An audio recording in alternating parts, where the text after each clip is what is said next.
आज जो कहानी मैं आपको सुनाने जा रहा हूँ, ये कहानी एक ऐसे जंगल की है जिसे जापान में द सुसाइड फॉरेस्ट के नाम से भी जाना जाता है। और इससे रिलेटेड मैं आपको एक ऐसा केस बताने जा रहा हूँ जो आपने शायद ही पहले कभी सुना होगा।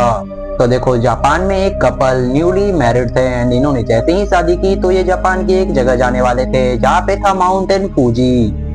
एंड वहां जाने के लिए ये लोग एक विला बुक करते हैं जिसमें ये लोग रहने वाले थे। एंड उसी के बगल में था एक जंगल जिसको कि लोग सुसाइड फॉरेस्ट के नाम से जानते थे।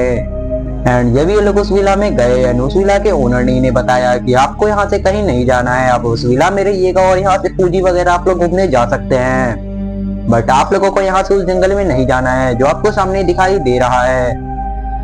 पर जैसे ही अगली रात हुई, इन लोगों ने सोचा क्यों ना हम इस जंगल में जाके देखें, क्योंकि जंगल काफी अच्छा था एंड काफी ज्यादा हरियाली भरा जंगल था। एंड उस जंगल में इतना अच्छा फीलिंग थी, इतनी पॉजिटिविटी थी कि इन लोगों ने वहां जाने से अपने आप को रोक नहीं पाया एंड ये लोग वहां जाने के लिए रेडी हो गए। एंड सबसे खतरनाक बात थी, ये लोग जाने से पहले किसी को बोले भी नहीं कि हम लोग वहां जा रहे हैं। एंड ये दोनों सीधा निकल गए उस जंगल की ओर।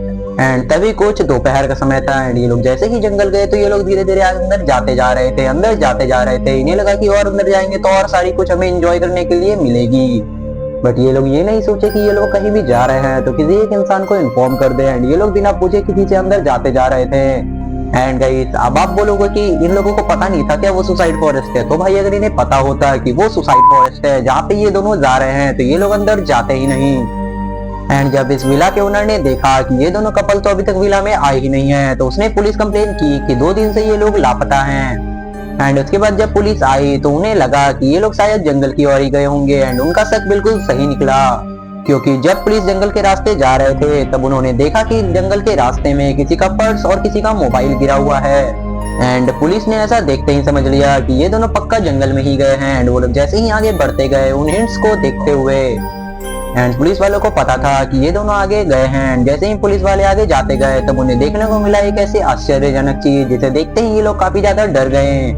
एंड वो चीज थी उन दोनों लोगों की लाशें। एंड इसके बाद ये सिलसिला चलते रहा, ये सिलसिला बंद नहीं हुआ। एंड उसके बाद लोग जैसे ही उस जंगल में जाते उसके बाद वो लोग लापता हो जाते हैं। जब पुलिस खबर पता लगाती तब उन्हें समझ में आता कि जो भी लोग इस जंगल में जाते हैं उनकी मौतें हो जाती हैं। और ऐसा तक कहा जाता है कि जब वो दोनों कपल उस जंगल में गए थे तो उनकी कानों में आवाजें गूंज रही थी जो कह रही थी कि जाके मर जाओ। एंड उसके बाद वो दोनों कपल यही आवाज सुन के आगे जाते हैं और डिप्रेस्ड होकर खुदकुशी कर लेते हैं, जिसे हम लोग कहते हैं सुसाइड। एंड ये लोग अपने आप का सुसाइड कर लेते हैं। एंड इसके बाद जैसा कि मैंने कहा, ये सिलसिला बढ़ते जाता है, बढ़ते जाता है। लोग अपना सुसाइड उस जंगल में जाके करते रहते हैं। एंड इसीलिए उस जंगल को कहा जाता है द सुसाइड फॉरेस्ट। एंड इसके बगल में है माउंट फूजी। एंड ये स्टोरी बस हाफ पार्ट है एंड इसके आगे की काफी ज्यादा कहानी है जो कि मैं अभी आज के वीडियो में बताने वाला हूँ। तो देखो, कहा जाता है जब पुराने समय में काफी लोग यहाँ पे कब्जा कर रखे थे, मतलब काफी लोग जापान के राजा थे और वो एक दूसरे के राज छीनने के लिए एक दूसरे से लड़ाई किया करते थे। और इसी लड़ाई के बीच में जब एक सेना जो दूसरे सेना से लड़ रही थी उसकी सेना खत्म हो गई, तब उसने अपने सेनापति को कहा कि जाओ राजा से बोल के आओ कि हमारी सेना खत्म हो गई है।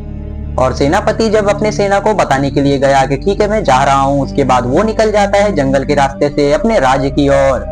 और वो सेनापति जाने लगता है अपने राज्य के पास, क्योंकि वहीं पे थे राजा जो उन्हें और भी सैनिक देते ताकि वो लोग लड़ाई में जीत पाते।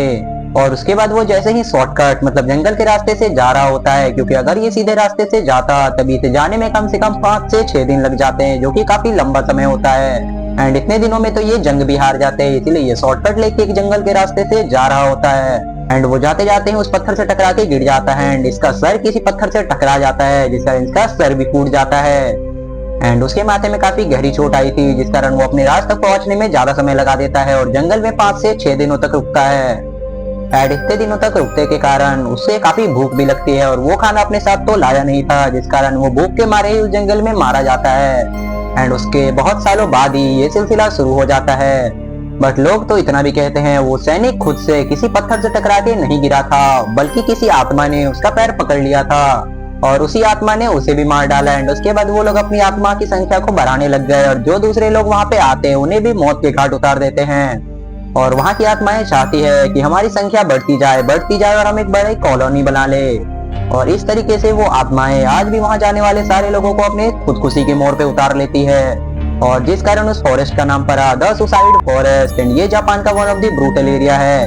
एंड ये था हमारा हॉन्टेड एपिसोड पार्ट 2, जिसमें कि हमने बताया कि कैसे एक हॉन्टेड फॉरेस्ट मतलब एक सुसाइड फॉरेस्ट जापान में लोकेटेड है।